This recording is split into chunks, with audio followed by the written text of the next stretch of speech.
Hi everyone, welcome to Pivotal Practices. And today, as you can tell, we're going to do more with yoga.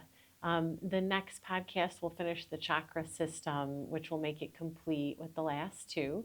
But today I want to dive in more about the yoga practice because eventually we're just going to actually have yoga practices that we record as well that you can follow along with. So, one of the things I want to start with is there's a tremendous amount of people that when they start yoga, they end up having wrist pain or shoulder pain and neck pain, and it makes them stop going to yoga instead of actually trying to discover maybe why that pain is lingering. And so I know that we had talked about yoga mats, right? But we're just going to refresh. You want a yoga mat that's extra thick. Don't go to Target and spend $30 on a yoga mat and expect it to be good for you, okay? Those yoga mats are ones that slide way more, and you want one that feels like when you grab it. So this all in motion one is at Target. I think it's usually around $70, $80, but that's going to last you for years, right? So it's worth the money. And then it's going to be extra thick, as you can tell. And when I try to like move my hands along the yoga mat, it's very sticky. I'm able to hold my poses like downward dog and my postures with more stability. And then instead of having to like work with the sliding that's happening on the mat, it's going to give me, if I'm on a bad mat, prolonged muscle soreness, which is something that can make you more prone to injury. So you want a yoga mat that's not going to be really cheap. You want one that you put more money into, okay?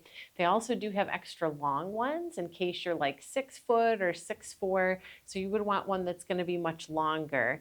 I tend to just fit, like on this level of a yoga mat. So usually you can get away with a regular yoga mat anywhere from like 5'7", maybe 5'8" would be okay. But then usually when you start to get closer to 6 feet, you want the longer ones, okay?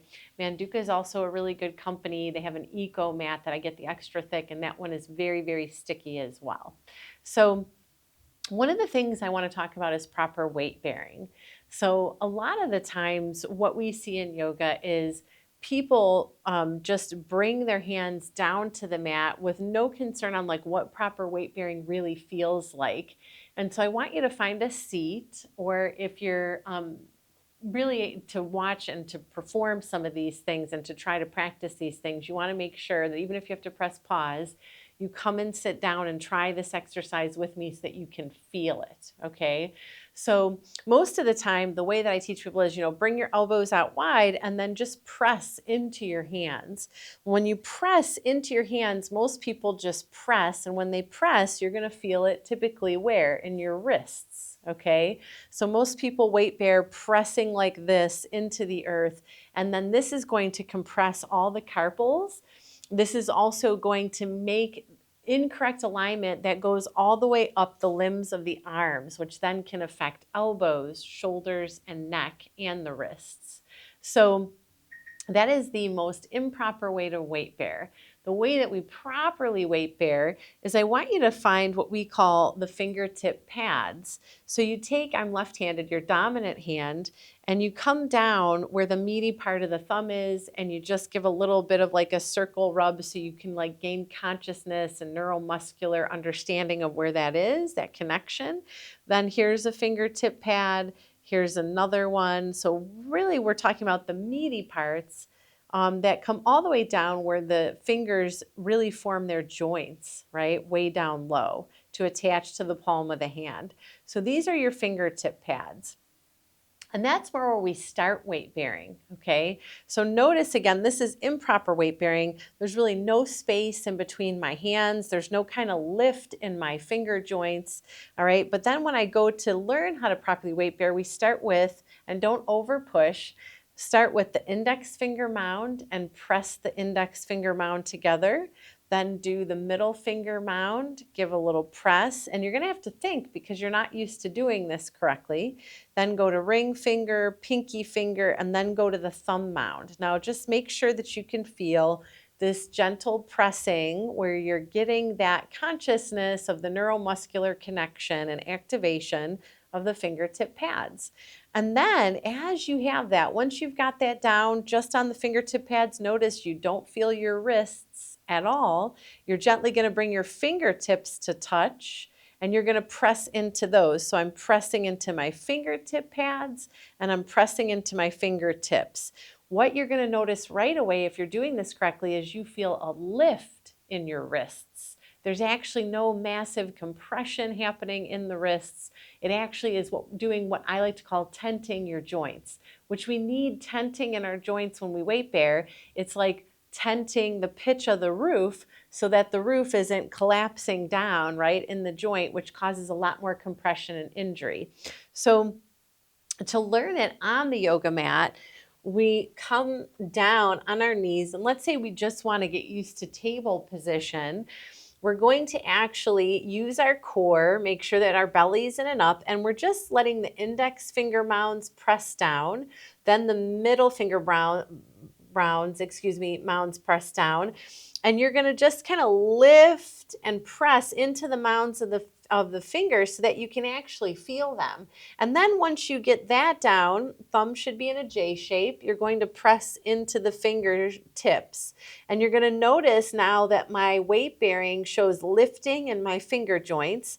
And I actually have a tenting happening up in my wrists, which then lifts up through my elbows and lifts through my shoulders. If I'm doing it improper, watch the difference in my hands. They just look flat. They look flat and active, and right away I can feel this in my wrist, okay? So if I'm improperly weight bearing, I'm going to have wrist pain. I'm going to feel my elbows more. I'm going to feel my shoulders more or neck discomfort after my yoga practice. So you really want to find a teacher and classes that break these things down.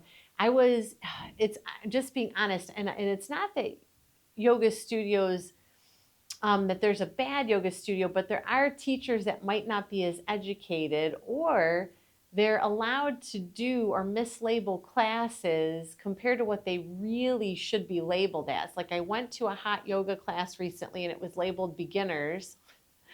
And I did it, even though I'm not a beginner and I've done it for 20 years, to go and have a relaxing morning where I sweat out and let go all the body work that I do to let my joints open up. And it was completely more like a power yoga class. It was absolutely not for beginners. And then I was sitting there watching all of these other people who were older looking frustrated and falling over behind me. And I'm thinking, this is the worst disservice we could do for them, because I highly doubt they're going to ever come back to yoga class, or you're really crushing their ability to learn and have a constructive, healthy yoga practice. So I would encourage you, if it's not fitting in for you, or if you're going to a beginner's class and you feel like it is way crazy too hard, you need to try other teachers. You need to try other yoga studios, okay? There are people who do know what they're doing. And yes, it's hard. You need to learn how to do something that's a little bit more difficult than what you've done, but it shouldn't be where you're falling over, where it's more advanced poses when it's labeled beginners, okay? So feel free to always talk to a yoga teacher that has a bio that shows much more education, okay? So from here, we have, again, fingertip pads, so just let yourself come down on all fours, lifting the wrists on purpose, pressing through the index finger mound, middle finger mound, fourth finger, ring finger is what we also call it, pinky and thumb. Notice again, my fingertips are, my actual knuckles are lifting, and this also lifts in my wrist. Then from here, we never want to see rounding like this. It's different when we're doing cat and cow and we're releasing the spine. But if I'm weight bearing, rounding is also going to take the head of my humerus bone and bring it out of the socket, and that's going to also cause issues with my neck. Then my weight bearing starts to go to my C7 and into misaligned parts of my body. So when I'm actually weight bearing more in a posture, I want to feel my head of my humerus bone drop into my shoulder joint. And then notice, again, my fingers are still tented, my fingertip pads are still tented. And then here, when I come to downward dog, I'm not letting go of my tented fingertips. You even still see the lift in my thumbs, the lift in the rest of my fingers, which is lifting through my wrists. Then I'm going to melt my shoulders into their sockets. And then I begin to just stretch all the way through the low spine. And then I can come down. When we're learning yoga in the beginning, it's really important that we realize that there's nothing else in life that we have done these principles of alignment so intricately all the way down to our small joints, okay?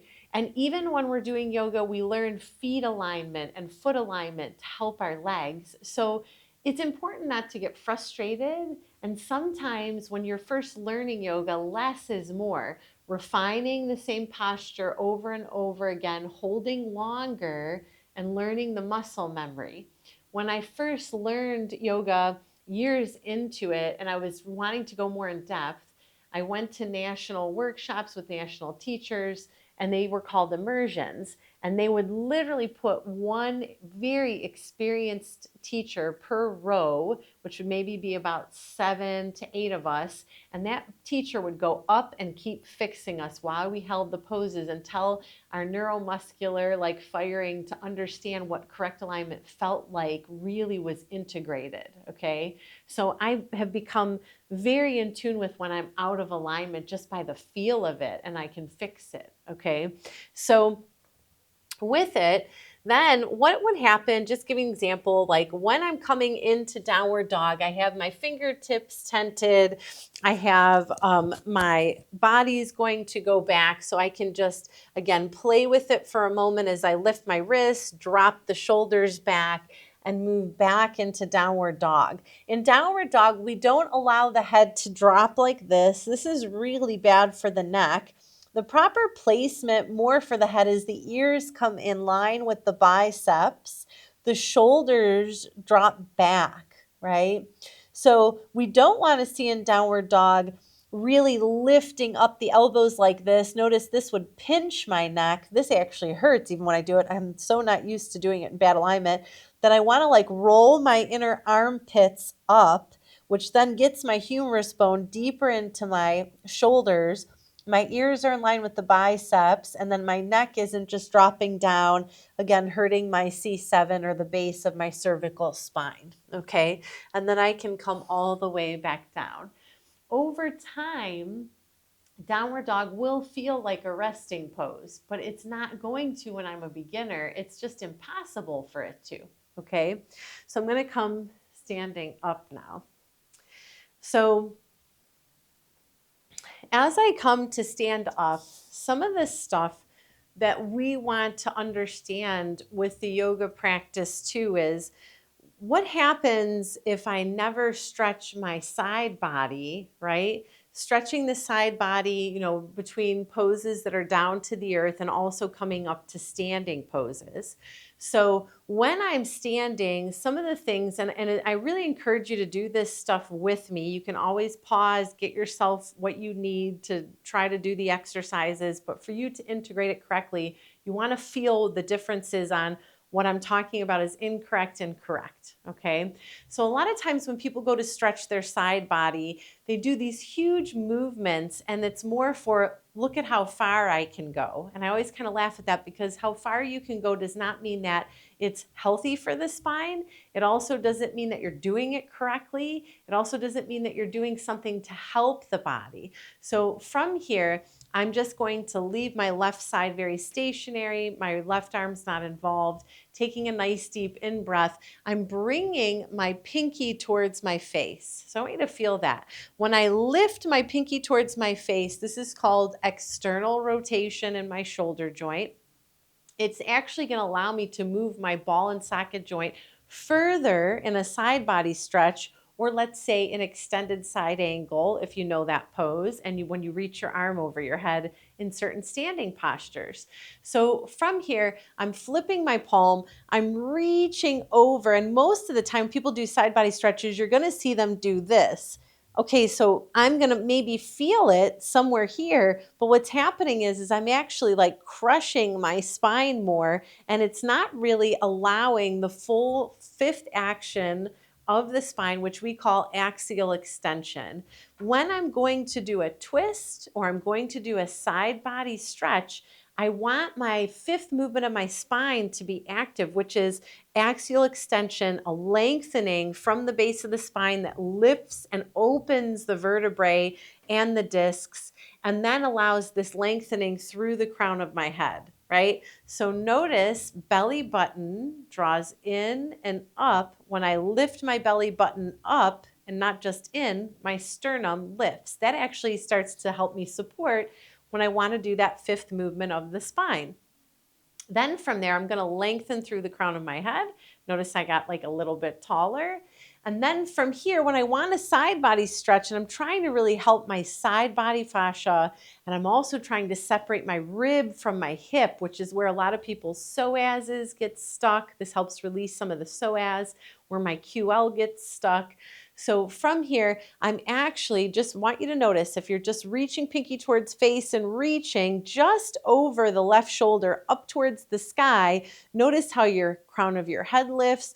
Notice how it feels through the side body stretch. So this is a better variation, but let's perfect it, right? From here, what happens if I flip my palm? I'm going to flip my palm and I'm going to focus on what I call the base of my palm.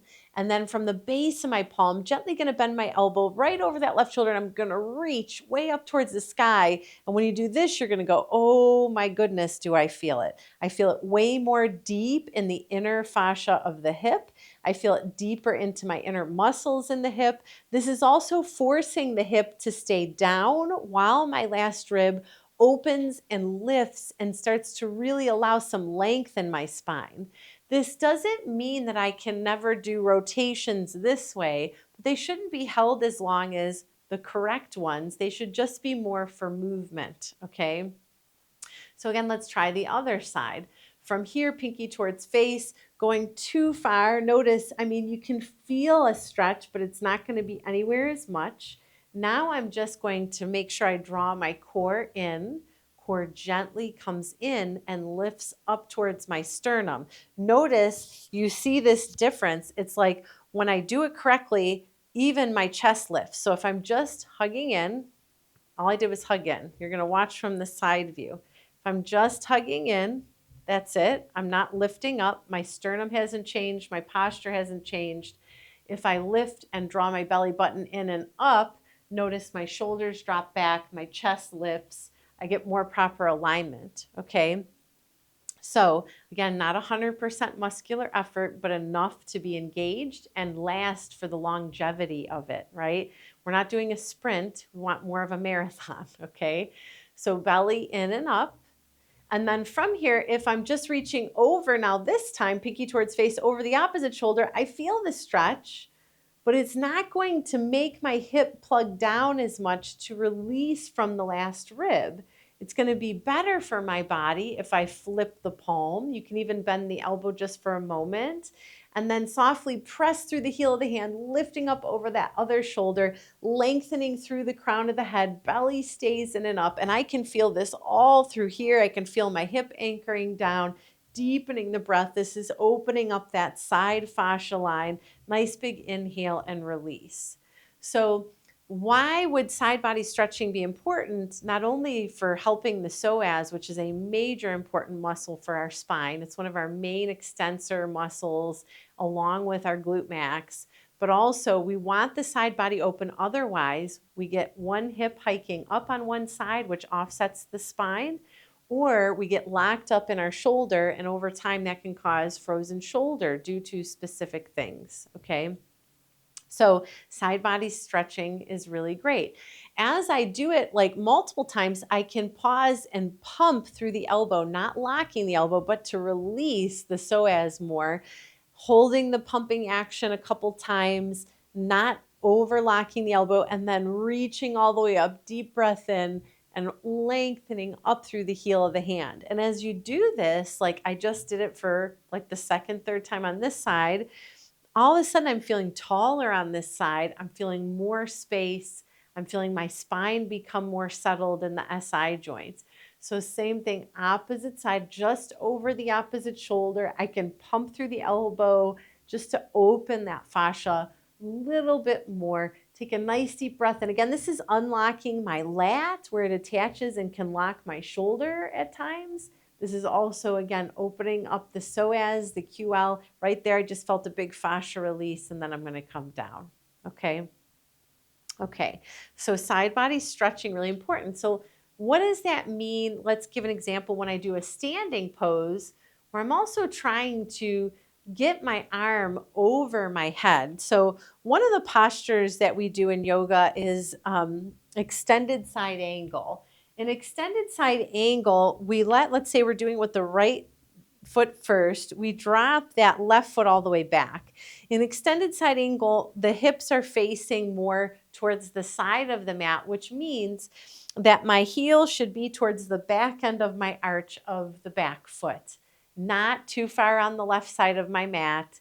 It needs to be more where they're towards the right side of my mat, okay? Then my knee is going to bend. Now, I understand when we're new, your knee might not bend as far. What I don't want is ever the knee to go past the ankle. This is a hinge joint, and once the knee goes past the ankle, you're putting that joint under more stress. It's not made for that kind of stress, okay? So from here, I'm letting my knee go right in line with the ankle or a little less.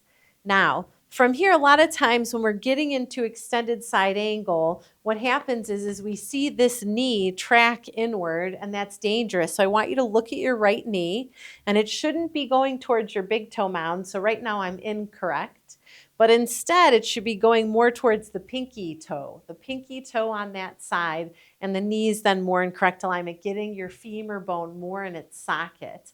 This is actually called the outer spiral, which we'll learn more in the style of yoga I teach, which is going to plug my femur bone in place.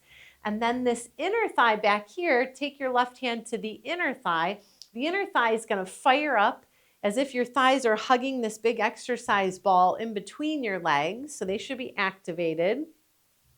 And this is going to widen back. If this is like this, notice my hips totally change. This hurts my hip. Inner thigh widens, the head of my femur bone plugged back into this socket. So from here, I'm in extended side angle. I'm going to gently either reach for a block or the earth, but let's just do the block. I can do it on the outside or the inside. So we'll go inside. So I can use the block to help me not have to reach down so far to help my spine. I'm hugging skin to muscle to bone, which means I'm really using all my muscles.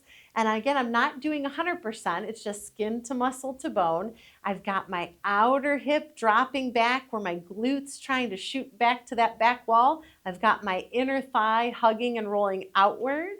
And then from here, belly stays in and up. And now, watch what happens. I can reach my hand over my head, but the thumb won't let me go as far as if I go pinky towards face. Now I can reach over my head, right? Notice now I'm going to gently draw my shoulders back, shoot them down towards my glutes, and lengthen through the crown of the head. And of course, I want to breathe, right? So I want to make sure I'm breathing. This is actually stretching my adductor. This is lengthening my small fibularis muscles. This pose also lengthens my psoas and stretches my side body. It makes my legs stronger, my core stronger, develops willpower. There's all sorts of stuff it does. When I want to come out of it, I can push through the legs as I hug in to come up to standing, or I gently rotate my left toes down, bring my left hand down, and then take my right foot back, drawing back to downward dog, making any adjustments. Again, just checking, lifting my wrists, touching my fingertip pads, and allowing myself to get my ears in line with my biceps. Okay, so I'm gently going to come down. Now I'm going to do it on the other side. So when I'm doing it on this side, left foot forward, all my feet are on the left side of my mat. From this heel, if I drew a line, it would go to the back of my right foot's arch. And then from here, I bend my knee. And I can tiptoe my feet wider. I can bring them in. I want to find where my stance is, okay? And then from here, I feel like, again, this knee tracking offsets my hip. This hurts my knee. I want to bring my knee more towards the pinky toe, which is going to be the outer spiral of my hip. Head of my femur bone goes in place. Then my back inner thighs squeezing and drawing and widening, really rooting me down through the back foot, okay? Then from here, I'm hinging forward from the hip. The hips are not shifting, belly staying in and up, and I'm grabbing my block. Block touches down. Then from here, belly's hugging in and up. I'm squeezing, hugging skin to muscle to bone. When I'm doing that, I'm getting this hip to lengthen down. It's staying nice and anchored. And then I can reach, but if I do pinky towards face, I'm going to be able to reach a little bit more. Breathing through the posture. My shoulders can drop back and go down towards my glutes as well, right? And then I'm breathing, breathing, breathing. Again, stretching my adductor, opening my thigh. There's many variations to this pose, but we're just going over this one. When I want to come out of it, my belly hugs in and up. I'm gently tilting my toes as I plant my right hand down, getting my block out of the way and stepping back to downward dog. Taking several breaths here. And I can roll my downward dog out at any time just to get synovial fluid through my joints, right? I've talked about that before. And I'm just going to come down and take a breath, okay? All right. So one step at a time when you're learning yoga, you know, you don't have to jumpstart anything. Start with like 20 minutes, 30 minutes. Over time, you'll build up a lot of stamina. But one of the things I can say to you is yoga makes you stronger in ways nothing else that you do in life does. So when you end up having to accidentally lose your balance, you'll have better reflexes to catch yourself, right? You'll notice when you learn all of this integration in the core and the whole body working together, it's going to cross-train you on how to do that when you're lifting weights, when you're on the elliptical, when you're running, when you're hiking. And all of that's going to protect you, but also make your ligaments and tendons and really small assisting muscles strong, not just the big muscle groups, okay? At the same time, you're stretching while you're building strength, so you're keeping the lymph nodes healthy, your immune system healthy, you're keeping your circulation healthy, because as I've said in a previous video, you just being muscular does not mean you're strong, okay? If you aren't flexible too, you're only strong in one tier of what strength means, okay? Strength, full body strength, there's multiple tiers to it, okay? So with it, let's just show, let's say, us doing the same type of movement, but like a different standing pose. So let's go into Warrior One, but I'll face you. In Warrior One, the difference is just, and I'm going to come off the mat for a second, is I actually want the hips to be forward. So when my hips are forward in Warrior One, my back foot is turned 45 degrees. And then I'm going to, again, tiptoe my foot out to where I feel wide enough hip width. Otherwise, I lose balance if my feet are too narrow. This really opens the hip flexor, okay? But in Warrior One, my feet are on opposite sides of the mat. If I'm doing Warrior One with my foot way over here, I can end up with a torn labrum. I can end up really hurting certain hip flexors here as I'm trying to torque my hips forward, right? That's not what I want. I want more of my hip distance. That's more the better intention for this pose. And remember, I'm not just a yoga teacher, I'm also a medical licensed massage therapist, among many other things. So correct alignment is really important to me because I'm fixing everybody's problems all the time. So from here in Warrior One, I'm squeezing inner thighs as if I have this imaginary ball there, which strengthens all of my muscles and tendons. I'm drawing my right hip back and my left hip forward, which evens my torso out. And then I can lift my arms way up in Warrior One. I can interlace my fingertips to stretch. And this is really stretching my calf, my fibularis muscles. It's giving me strong legs, right? Taking a nice deep breath in, I'm going to root down through my right leg, using my lateral rotators over here, pressing through them down to my foot as I come up to standing. Okay, so I'm going to step back. onto my mat. And then I'm going to do the other one on the opposite side here. Left foot forward, right foot back. And I'm on opposite sides of my mat. I'm tiptoeing my feet out where I want. I want a nice wide stance. Otherwise, I lose my balance. A lot of times when people are losing their balance, it's because their stance is too narrow. It's not because they're not at all able to do it, okay? So from here, squeezing inner thighs. Now, left hip back, right hip forward, evening out my pelvis, evening out my spine. Belly hugs in and up. And then I can begin to open my arms up. I can interlace in any way in Warrior One, even stretch my shoulders as I'm holding it.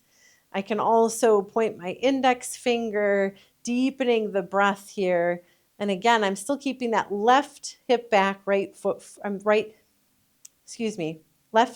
back, right hip forward. So from here, I take lateral rotators. These muscles, you can touch them. They help you with your balance. You're going to root those down as you press up through that left foot, and then I come up to standing. Okay? All right. So let's go a little bit deeper. Let me just show you, for an example, like what it means when I want to do a deeper inversion, because I do have many different levels of people watching these videos, but you'll still learn from this. So let's talk about if I'm actually wanting to come up with my legs above my head and all the alignment that I'm sharing with you. Even when we're in standing poses, we're squeezing inner thighs towards each other isometrically. There is a tremendous amount of isometrics in yoga, okay? So from this, like, I definitely want to take off any kind of things when I'm doing like forearm stand, certain stands where my arms are going to be down. Any kind of beaded bracelet should come off because it's just going to get in your way, and you definitely want good solid balance, okay? So when we're doing it, and again, you shouldn't be doing big inversions unless you've developed in all your beginning poses. If you need to have enough shoulder flexibility and strength throughout your core that you've learned your whole body, but just so that you can see what pure real alignment does, even when we flip it upside down, and then some of my advanced students can have something they can work on in the video. So it's really important you tuck in your top before you flip yourself, right? Especially if you're like in a public class. And then you just make sure that everything's like all good for when you're going to go into your inversion. And then in my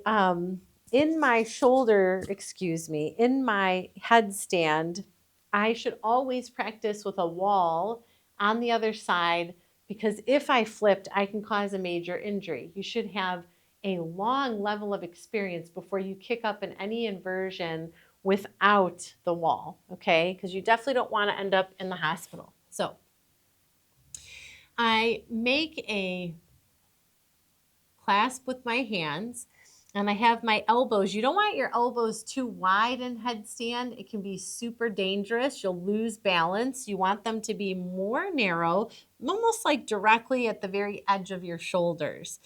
And then from here, I'm utilizing my whole body, even when I'm doing an inversion. So I'm dropping my shoulders. What am I doing? Into their sockets. Because if I try to come up into headstand with my shoulders like this, I'm going to hurt myself, injure myself. So I want to drop my shoulders. Again, I've got my shoulder loop.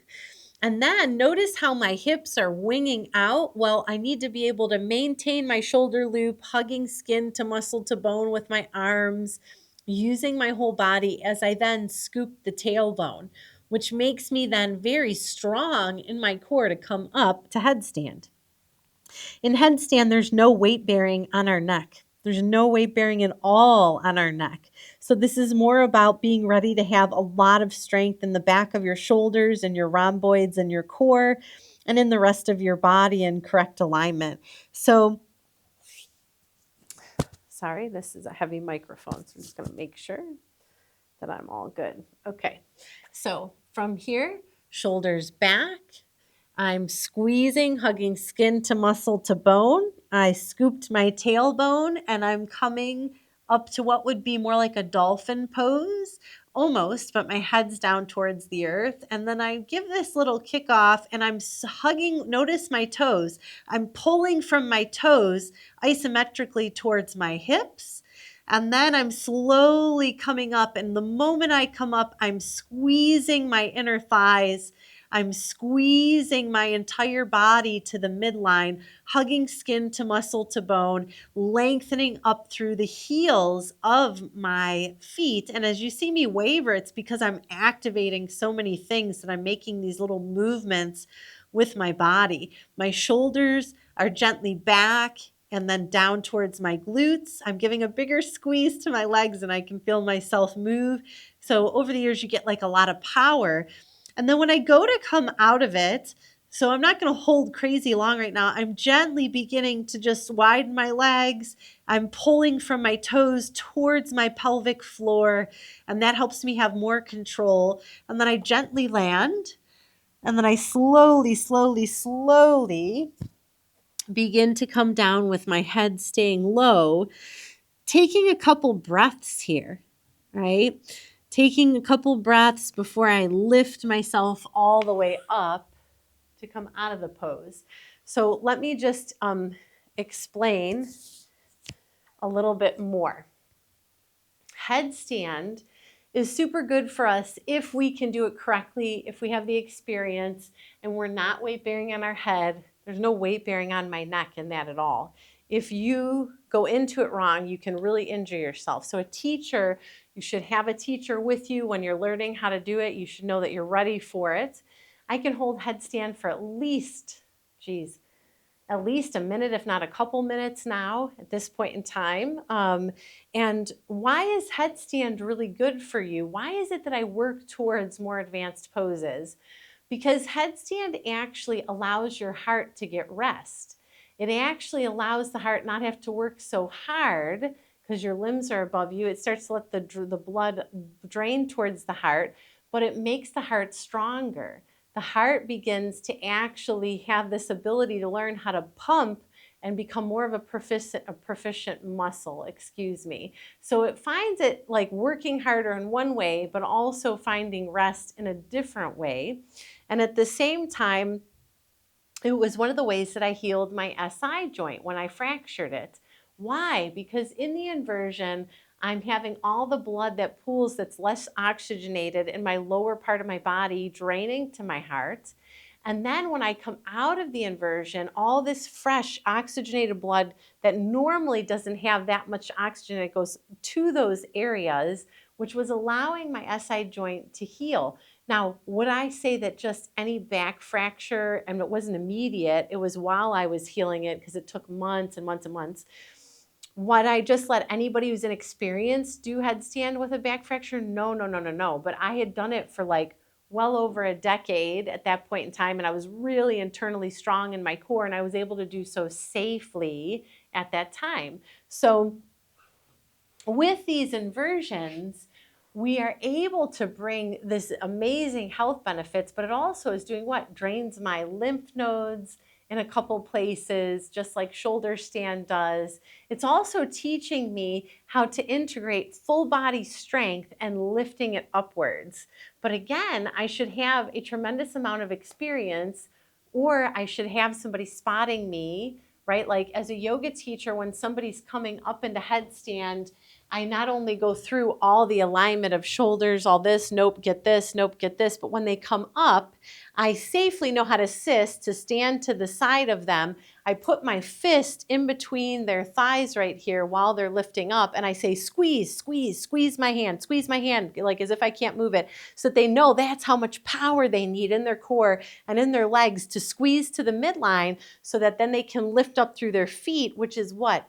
Axial extension in a different way. That's what that's forming. So with it, again, it's just for learning purposes right now that we're going over this stuff. We just want to know that over time we're strong enough for those advanced poses. Okay. So I think we'll just go over maybe just one more today, and then we'll give it a wrap. Okay, so we're going to go over fish pose, and fish pose is one of those rare poses that balances the entire chakra system. It also opens the throat and all of the fascia around the front of the throat, which is really important. It also helps to open up the chest and stretch the abdomen, as well as strengthen certain aspects of the body. So in fish pose, we'll start it with the knees being bent, okay? And then our arms are like full arm's length. And we want to like tone the belly draws in and up. And then we're going to roll our shoulders a little bit more under. So we're seeing the chest get a little bit of a lift. And we press through the feet and we allow the arms to lengthen under our body, and we are actually sitting our sitting bones right on our forearms. Okay, so we actually want shoulders under, and we're sitting our whole body on the forearms. Once we do that, then we straighten our legs. Now, I want to bring my legs together like the fin of a fish. So they're not separated. In this pose, they come together, feet together, heels together, everything's together. And then I take a nice, deep, full breath in, and I allow my belly to lift in and up, opening my sternum. Again, when I do this, I'm not weight bearing on my head. I'm not weight bearing solely in my neck. I'm using my whole body. So core's in and up. My legs are squeezing. My muscles are hugging skin to muscle to bone. Isometrically, I bend my elbows, and I'm just gently placing the crown of my head on the top of the mat. If I have very limited shoulder flexibility, this pose will be hard. So from here, I'm gently pressing through. Notice when I show you, when I press through my elbows and I'm really using my core and my shoulders, I can lift my body off the earth. So I'm just barely touching with my head, enough to be a brake pad, but I am not crushing my cervical vertebrae. The front of my throat is relaxed. I'm getting a stretch through my abdomen all the way up through my diaphragm, through the front of my throat. Again, it's activating and balancing all 7 chakras. I'm squeezing my legs like the fin of a fish. And then when I feel ready, I lift my head to come out of the pose, pause, gently straighten my elbows, and come down. And you'll notice I don't move my hands right away. You just take a couple breaths. Remember, these poses are bringing more blood flow to my brain when I'm doing this. So I want to come out of poses with as much care as when I went into them. A lot more people get injured coming out of poses because they just do so without thinking or integration or too quickly. So from here, when I'm finished, I'll gently, after a couple breaths, bend my knees, lift my sitting bones, move my hands out of the way, and then hands can go to low belly, and you just can close your eyes and take a couple breaths here. Okay. One of the things that can happen after those couple breaths is I just wipe or wash my knees from side to side, allowing my SI joint to just get that counter pose from fish pose. And again, just so that you know, when we do yoga, sometimes we do ourselves a disservice because we only do maybe each posture once. But we want to actually do each posture more than once. If we can, we want to do it multiple times, which only helps us learn that neuromuscular firing. It reaps the benefits of the pose more. It allows the pose to get more integrated and more open for the spine and the body over time. So I'm more the teacher of less poses, right, in your practice, doing them more times so you can really integrate and learn them, okay?